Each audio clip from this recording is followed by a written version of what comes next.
여호와로의 우리의 목자 되신 하나님, 우리가 하나님이 인도하시는 그 은혜로 그렇게 주님과 동행하며 살아가는 주님의 신실한 믿음의 백성 모두가 되게 하여 주시옵소서. 우리가 그렇게 주님과 길이 살며 하나님이 인도하신 그 생명의 은혜의 강가로 우리가 살아갈 때 주님이 내려주시는 영원한 복을 누리며 살아가는 참된 복된 그러한 믿음의 백성 모두가 되어질 줄 믿습니다. 아버지 하나님, 우리가 그렇게 주님의 말씀을 영원히 붙들며 하나님만을 의지하며 살아가서 세상과 구별되는 하나님의 썩어지지 않는 그 영원한 복을 누릴 수 있는 우리 귀한 믿음의 백성 모두가 되게 하여 주시옵소서. 아버지 하나님, 오늘도 그러한 믿음의 백성이 되기 위하여 하나님 앞에 나와 하나님의 말씀을 듣습니다.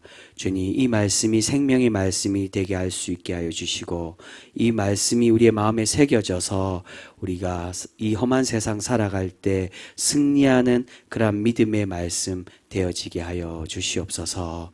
오늘도 이 말씀 가운데 임하여 주시고 주님의 그 생명의 말씀으로 우리의 귓가에 들려주실 줄 믿사오며 우리를 사랑하여 주시는 예수 그리스도의 이름으로 감사하며 기도드립니다. 아멘. 오늘 우리에게 주시는 말씀은 시편 116편 1절에서 9절 말씀입니다.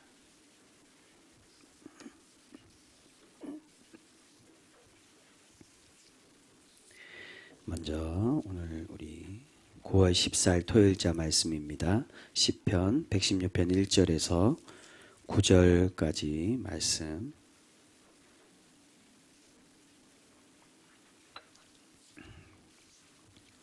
(116편) 한 절씩 교독합니다. 여호와께서 내 음성과 내 간구를 들으심으로 내가 그를 사랑하는도다.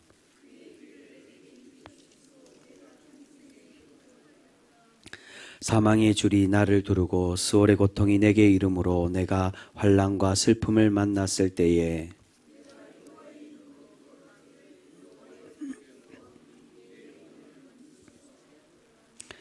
여호와는 은혜로우시며 의로우시며 우리 하나님은 긍휼이 많으시도다.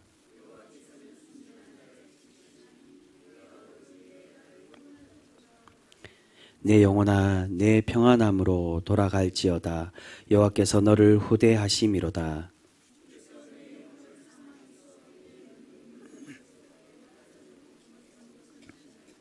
같이 읽겠습니다. 내가 생명이 있는 땅에서 여호와 앞에 행하리로다. 아멘. 여호수아 6장의 말씀입니다. 구약 여호수아 6장 22절에서 27절까지 말씀입니다. 구약의 326쪽에 있습니다. 여호수아 6장 22절에서 27절 한 절씩 교독합니다. 여호수아가 그 땅을 점탕하는 두 사람에게 이르되 그 기생의 집에 들어가서 너희가 그 여인에게 맹세한 대로 그와 그에게 속한 모든 것을 이끌어내라 하매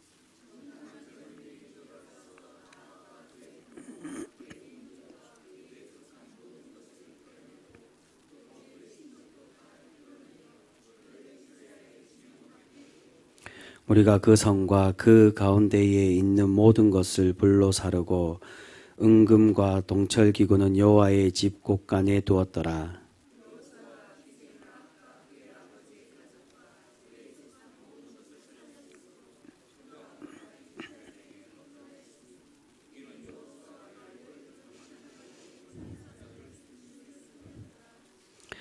여호수아가 그때 맹세하게 하여 이르되 누구든지 일어나서 이 여리고 성을 건축하는 자는 여호와 앞에서 저주를 받을 것이라. 그 기초를 쌓을 때에 그의 맏아들을 잃을 것이요 그의 문을 세울 때에 그의 막내 아들을 잃으리라 하였더라.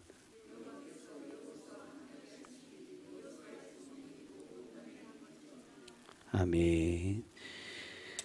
신약의 말씀 마태복음 21장 말씀입니다.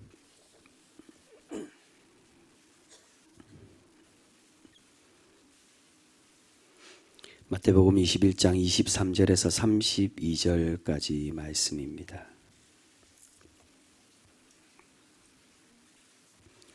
마태복음 21장 23절에서 32절 한 절씩 교독합니다. 예수께서 성전에 들어가 가르치실새 대제사장들과 백성의 장로들이 나와 이르되 내가 무슨 권위로 이런 일을 하느냐 또 누가 이 권위를 주었느냐.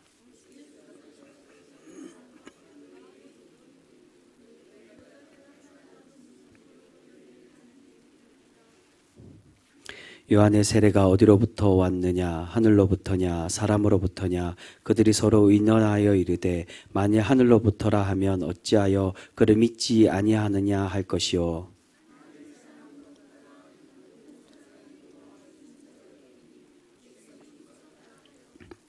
예수께서 대답하여 이르되 우리가 알지 못하노라 하니 예수께서 이르시되 나도 무슨 권위로 이런 일을 하는지 너희에게 이르지 아니하리라.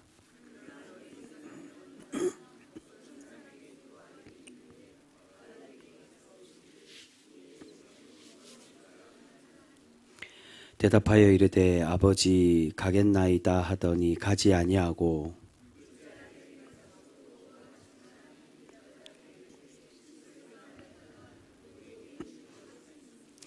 그 둘 중에 누가 아버지의 뜻대로 하였느냐 이르되 둘째 아들이니이다. 예수께서 그들에게 이르시되 내가 진실로 너희에게 이르노니 세리들과 장녀들이 너희보다 먼저 하나님의 나라에 들어가리라. 요한의 의로 도로 너희에게 왔거늘 너희는 그를 믿지 아니하였으되 세리와 장녀는 믿었으며 너희는 이것을 보고도 끝내 뉘우쳐 믿지 아니하였도다.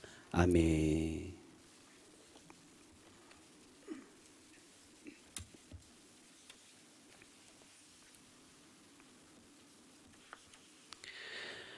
오늘 우리가 함께 살펴본 여호수아 6장의 말씀에서는 이스라엘 백성들이 여리고 성을 정복하고 그리고 오늘 말씀에는 집중적으로 라합이 하나님의 구원함을 얻는 그런 말씀이 오늘 본문에 나와지고 있습니다.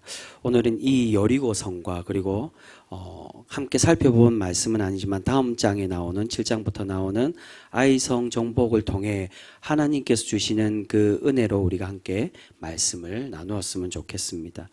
어제 목사님께서도 잠깐 설명해 주셨지만 이스라엘의 수도인 예루살렘은 해발 800m 고지에 있는 고지대의 성읍이라고 그렇게 우리에게 알려져 있습니다.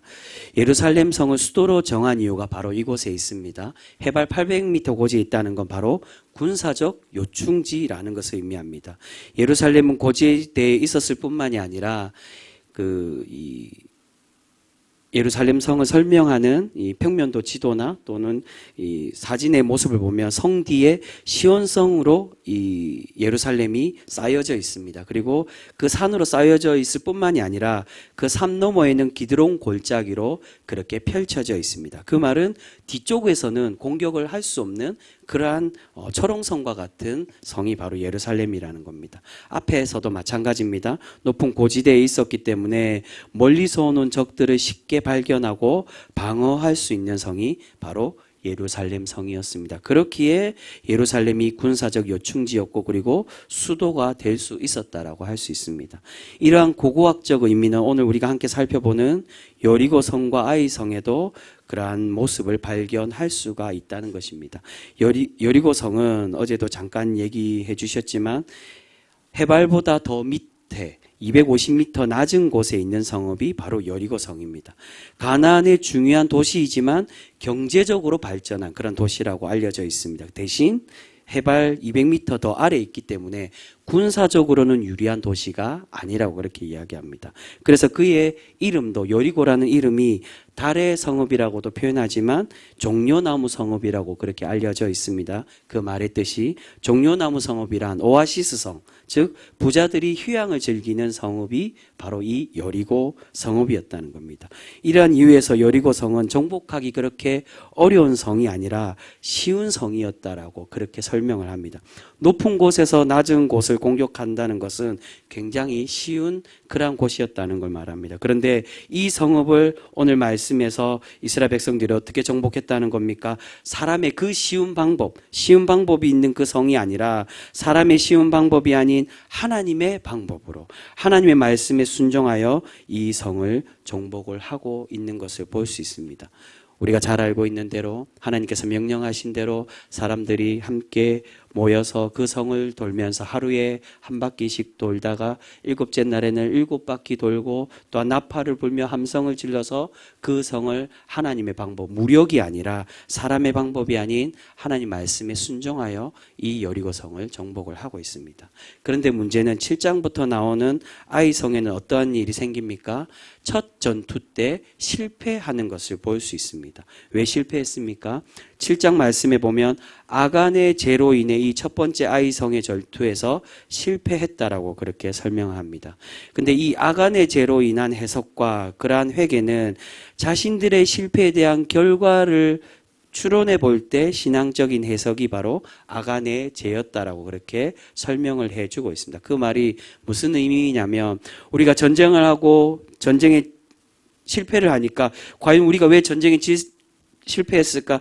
전쟁에 지게 되었을까라고 고민해 보니까 아간이 죄로 인해서 하나님께 벌을 받은 것으로 그렇게 역추적해서 해석을 한 겁니다. 사실은 진짜 실패한 원래의 원인이 있었다는 겁니다. 그 이유가 뭡니까? 7장에 보시면 바로 이스라엘의 교만 때문에 이스라엘이 하나님의 방법으로 여리고성과 함께 그렇게 이 아이성을 정복하려고 했던 것이 아니라 인간적인 방법으로 아이성을 쉽게 보고 정복하려 했기 때문에 이 아이성의 첫 전투를 실패했다라고 그렇게 설명을 합니다.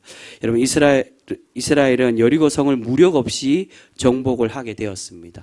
그렇게 했기 때문에 이 작은 성 아이성을 만만하게 보고 이 성을 정복을 하려 했습니다. 그래서 7장 3절에 보시면 이 성이 작고 소수이니 우리가 2, 3천 명만 올라가서 싸워도 충분하겠다라고 그렇게 설명을 하고 있습니다. 여리고는 하나님의 명령대로 순종하여 승리하였지만 이 아이성은 작은 성이기에 만만하게 보고 하나님께 묻지도 않고 자신들의 방법으로 자신들의 힘으로 싸워서 이 아이성을 정복하려 하고 있었다는 겁니다. 근데 사실 여러분 아이성은 그렇게 쉽게 정복할 수 있는 만만한 성이 아니었다는 겁니다.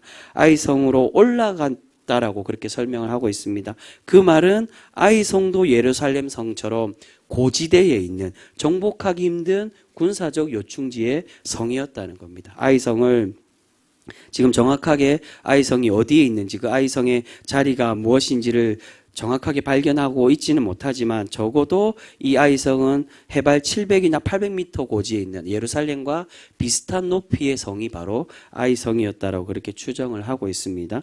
크기는 작지만 군사적으로 중요한 도시였음을 우리에게 그렇게 말씀합니다. 그런데 그 성을 이스라엘은 어떻게 정복하려고 했다는 겁니까? 사람의 눈으로 보기에 작고 만만하니 자신들의 힘으로 자신들의 노력으로 가능하다라고 인간의 방법으로 인간의 눈으로 판단하고 그 인간의 방법으로 그렇게 이 아이성을 정복하려고 했다는 겁니다. 여러분 오늘 이 여리고성과 아이성의 전투를 통해 하나님께서 우리에게 주시는 영적인 교훈이 무엇입니까? 그것은 우리가 보기에 쉽게 보이든 또는 어렵게 보이든 우리의 힘과 우리의 노력이 아니라 오직 하나님을 의지하고 하나님께서 주시는 방법으로 우리의 문제를 해결하며 살아가는 그러한 신앙인이 우리가 돼야 됨을 우리에게 그렇게 말씀해 주고 있다는 겁니다. 여러분 우리 또한 우리가 실제로 우리의 신앙의 삶들 속에서 살아갈 때 우리 또한 이러한 모습을 가질 때가 너무나도 많이 있는 것을 보게 됩니다. 어려운 일이 닥치면 우리가 어떻게 합니까? 하나님을 붙들고 하나님이 이 어려운 일을 해결해 달라고 하나님을 찾고 하나님께 구하며 기도할 때가 많이 있습니다. 그런데 쉬운 일들 우리가 스스로 할 수 있는 일들은 우리가 어떻게 하는 것입니까? 우리가 충분히 할 수 있기에 하나님을 찾기보다는 우리의 힘으로 그 문제를 해결하려고 할 때가 너무나도 많이 있는 것을 보게 됩니다. 또한 다른 경우에서도 어려운 일이든 쉬운 일이든 처음에는 하나님을 찾고 하나님을 의지하다가 그 일이 잘 풀리고 형통해지면 또한 우리가 어떻게 변하는 것입니까? 그 하나님을 찾는 횟수가 점점 적어져 간다는 것입니다. 세상이 말하는 더 빠른 방법, 내 힘으로 하고 내가 구상하는 그 방법으로 우리의 문제를 해결하려고 할 때가 많이 있는 것을 보게 됩니다. 그러나 여러분, 하나님께서 오늘 말씀을 통해 우리에게 원하시는 그러한 신앙인의 모습은 그 쉬운 성 여리고를 하나님의 방법으로 정복했던 것처럼 우리가 보기에 힘으로 할 수 있는 일이라도 우리 뜻대로가 아니라 바로 하나님의 말씀과 그 하나님의 뜻을 구하고 하나님을 의지하는 그러한 백성이 되기를 우리에게 그렇게 바라고 계시는 줄 믿습니다. 여러분, 여리고성을 정복할 때 나팔을 불고 행진하며 함성을 부르는 그 모습이 무엇을 의미하는 것입니까? 바로 하나님께 예배 드리는 모습을 상징을 하고 있습니다. 나팔을 불며 행진하는 그 모습, 바로 하나님의 예배자로 살아가 순종하며 살아가는 하나님의 신앙인이 되기를 우리에게 그렇게 바라고 계신다는 겁니다. 우리가 그렇게 하나님을 만나고 하나님을 바라보며 하나님을 의지하며 살아갈 때 하나님께서 우리의 문제를 친히 해결하여 주실 줄 믿습니다. 여러분, 이것이 우리 신앙인들이 가져야 될 신앙의 자세, 구별된 신앙의 모습인 줄 믿습니다. 여러분, 이전에 제가 모세의 이름에 대해서도 한번 그렇게 말씀드린 적이 있습니다. 모세란 이름은 애굽의 말로는 아들이라는 뜻으로 가지고 있습니다. 애굽의 공주는 이 모세를 얻었을 때 내가 아들을 얻었다라고, 이가 아들이라고 내가 그렇게 이 아들의 이름을 붙였다는 겁니다. 그런데 하나님을 믿는 믿음의 신앙인들은 이 이름을 어떻게 고백한다는 것입니까? 아들이 아니라 하나님께서 건져내셨다라고, 하나님께서 구원한 아이라고 그렇게 고백을 하고 있다는 겁니다. 여러분, 시간이 지나서 이 아이가 정말 점점 자라서 성장해서 이 아이가 어떻게 성장해 갔습니까? 애굽의 공주의 바람대로, 그 모세를 키운 어머니의 바람대로 그 아이가 아들로서 애굽의 왕자로서 성장한 것이 아닌 하나님께 구원함을 받은 아이, 또한 하나님의 백성을 건져내는 그런 구원자의 지도자로 성장해 가고 있는 것을 볼 수 있습니다. 여러분, 믿음의 눈으로 바라보고 믿음으로 고백한 그러한 사람에게 하나님은 그 믿음대로 우리를 이끌어가고 계시는 줄 믿습니다. 여러분, 모세의 이름처럼 또한 우리가 오늘 살펴보는 이 여리고성을 통하여 보여주시는 그 신앙의 의미처럼 우리가 우리의 힘과 우리의 방법으로 쉽게 할 수도 있겠지만, 하지만 하나님께서 우리에게 원하시는 대로 우리가 오직 우리의 힘은 내려놓고 하나님만을 의지하고 하나님의 방법으로 살아갈 때 하나님께서 친히 우리를 위하여 지금도 일하고 계시는 줄 믿습니다. 여러분, 우리의 방법으로 일할 때는 잠깐 만족할 수도 있습니다. 하지만 하나님께서 우리를 위하여 친히 일하여 주실 때는 우리가 참 행복을 얻고 하나님께서 내려주시는 진정한 구원을 얻으며 살아가는 백성이 되어질 줄 믿습니다. 여러분, 오늘 라합이 구원을 얻은 이유가 무엇입니까? 그것은 여리고라는 세상적인 방법으로 살아갔던 모습을 그가 내려놓고 그것을 버리고 오직 하나님의 방법으로 하나님께로 나온 그러한 신앙인, 그러한 하나님의 백성이 되었기에 하나님이 이 라합을 귀하게 보시고 그를 구원해 가고 계시는 줄 믿습니다. 여러분, 여리고성은 가나안 땅의 재성, 더 나아가서는 세상의 모든 재성을 상징하는 것이 바로 여리고성을 정복한 건 이 여리고가 가지고 있는 상징성, 가나안의 많은 죄인들, 그 재성을 하나님께서 무너뜨리고 그들을 정복하고 오직 하나님의 말씀과 은혜로 이 땅을 이기는 그런 모습 우리에게 말씀해 주고 있다는 겁니다. 그래서 26절에 보시면 어떤 말씀이 나옵니까? 이 땅을 다시금 재건하지 말라라고. 이것을 재건할 때 하나님이 그 집에 하나님이 벌을 내리시고 그들을 반드시 죽게 하시겠다. 그 자녀들을, 그 아들들을 죽게 하시겠다라고 그렇게 말씀해 주고 있습니다. 실제로 열왕기상 16장에 가면 그 아왕 때 그렇게 이 여리고를 재건하려고 노력했을 때 그의 가문이 하나님의 벌을 받는 것을 볼 수가 있습니다. 여러분, 왜 이 여리고를 그렇게 하나님께서 재건하지 말고 이 여리고를 책망하며 그렇게 심판하고 계십니까? 바로 이 가나안 땅의 재성을 상징을 하고 있기 때문입니다. 여러분, 이 가나안의 재성이 무엇입니까? 바로 라합이 그 많은 재성의 모습 중에 라합이 기생으로서 창기로서 살아가도록 내버려둔 그 모습이 바로 이 가나안의 가장 대표적인 간접적인 재성의 모습이라고 할 수가 있습니다. 어제 담임 목사님께서 말씀해 주신 것처럼 당시의 과부는 많은 그러한 여러 가지 살아갈 수 있는 방법 중에 가장 빠른 방법은 몸을 파는 창기가 되는 방법이라고 그렇게 말씀해 주셨습니다. 아이들은 고아가 되면 또한 장애인들은 살아갈 수 있는 가장 쉬운 방법은 거린이 되거나 불황자가 되는 방법이었고, 또한 과부는 창기가 되는 방법이 가장 쉬운 방법. 그런데 하나님의 거룩한 법을 지키는 하나님의 믿음의 백성들은 어떻게 살아가라고 말씀합니까? 그 어려움을 겪고 있는 그 약자들을 내버려 두지 말고 그들을 보호하며 그들을 사랑하며 그들을 품고 함께 살아가는 하나님의 거룩한 공동체가 되라고 그렇게 말씀해 주고 있습니다. 그 말씀에 대한 이야기가 바로 룻에 관한 이야기고요. 그리고 엘리사가 자신의 생도의 그러한 과부가 된 여인을 하나님이 기적으로 그를 먹이시고 그에게 기적을 베풀어 준 사건이 바로 그러한 하나님의 공동체의 모습을 우리에게 보여주고 있는 사건이라고 할 수 있습니다. 그렇게 하나님의 보호를 같이 살아가는 성의 그러한 가족들에게 보호를 받지 못하고 창기로서 내버려 둠을 당하는 그러한 이들의 그러한 죄성의 모습, 그것을 내려놓고 자신의 가장 쉬운 방법인 세상의 방법을 내려놓고 하나님께로 나온 그 라합을 하나님이 기뻐 받으시고 그를 하나님의 신앙의 백성으로 그렇게 삼아가고 계시는 것을 볼 수 있습니다. 사랑하는 성도 여러분, 우리가 그러한 신앙의 눈으로 세상을 바라보며 하나님을 의지하는 그러한 믿음의 백성 우리 모두가 되실 수 있기를 소망합니다. 여러분, 나의 힘으로 할 수 있는 빠른 방법, 더 쉬운 방법도 분명히 있습니다. 그러나 우리가 그것으로 살아가는 것이 아니라 하나님의 부름을 받은 하나님의 구별된 백성은 하나님과 동행하며 하나님이 이끌어 가시는 그 방법과 그 의미로 살아가는 백성임을 우리가 기억하여 그렇게 우리가 하나님께 모든 것들을 내려놓고 하나님만을 의지하며 살아가는 하나님의 영원한 복을 누리는 그러한 성도 우리 모두가 되실 수 있기를 주님의 이름으로 축복합니다. 기도하겠습니다. 사랑의 하나님, 감사합니다. 오늘 하나님께서 기생 라합을 그 부패한 그 타락한 하나님의 그 성읍을 심판하시며 그 제약된 도시 속에 비록 장기로 살아갔던 그 라합이지만 하나님께로 나오고 세상의 방법이 아닌 하나님의 그 구별된 백성으로 살아가고자 그렇게 다짐했던 라합을 귀하게 보시고 그를 구원해 가고 계시는 것처럼 우리가 이스라엘의 백성의 그 여리고 성을 정복했던 그 신앙의 의미처럼 하나님을 부르짖고 하나님을 예배하며 하나님의 방법으로 나의 방법이 아닌 내가 누릴 수 있는 쉬운 방법이 아닌 세상의 방법이 아닌 오직 하나님의 말씀에 순종하는 참된 거룩한 백성이 되어 하나님이 기뻐 받으시는 예배자 주님의 복을 누리는 그런 거룩한 백성 우리 모두가 될 수 있게 하여 주시옵소서. 하나님의 구별된 백성은 오직 세상이 아닌 하나님의 말씀에 순종하여 하나님을 기쁘시게 하는 참된 예배자의 삶이 되어지는 줄 믿습니다.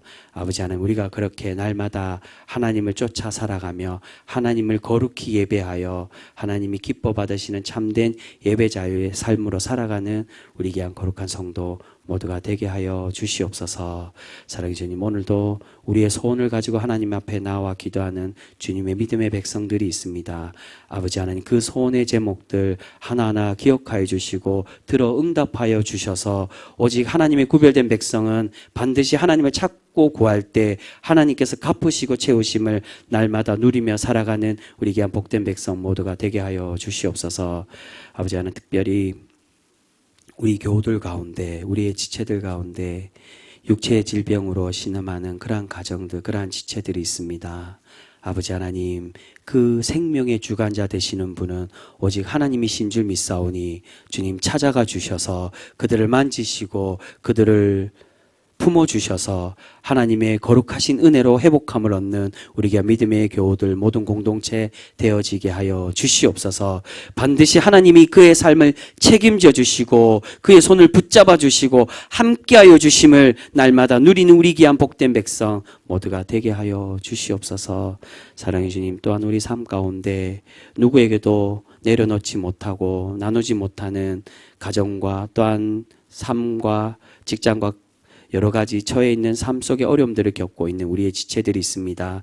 주님, 우리는 다 알지 못하나 하나님 우리의 머리털까지 세심받으시는 그러한 하나님이시기에 그의 필요한 것, 그의 아픔을 속속들이 다 알고 계시는 줄 믿습니다. 아버지 하나님 위로하여 주시고 주님 회복되게 하여 주셔서 오직 하나님의 거룩한 복만을 누리며 살아갈 수 있는 우리 귀한 믿음의 교우들 모두가 되게 하여 주시옵소서.